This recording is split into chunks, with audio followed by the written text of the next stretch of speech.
Welcome to the Rim Break Rodeo. We hope this video helps. In this video, I will explain how to make pages on Canva.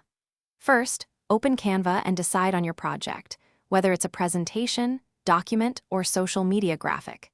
You can choose from over 250,000 free templates or set custom dimensions, like 1092 by 1080 pixels for an Instagram post.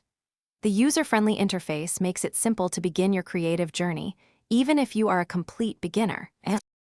Once you have your initial design, it's time to build out your pages. To add a new page, simply click the Add Page button located below your current canvas. If you want to keep a consistent look, you can duplicate an existing page with all its elements. This saves a lot of time. You can also easily reorder your pages by dragging and dropping their thumbnails in the Page Manager view, ensuring your content flows perfectly.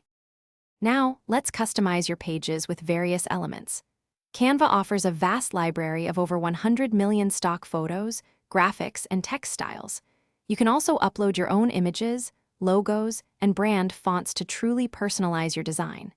Easily adjust colors using the color picker, choose from hundreds of fonts, and resize elements with simple drag-and-drop actions.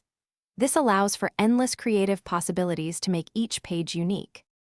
After perfecting your pages, it's time to save and share your masterpiece. You can download your entire multi-page design in several formats, such as a high-quality PDF for printing or PNG for web use. Canva also allows you to share your design directly with collaborators via a link or email. For presentations, you can even present your pages directly from Canva, utilizing its built-in tools for a seamless experience. Thanks for watching. Consider subscribing if we helped you.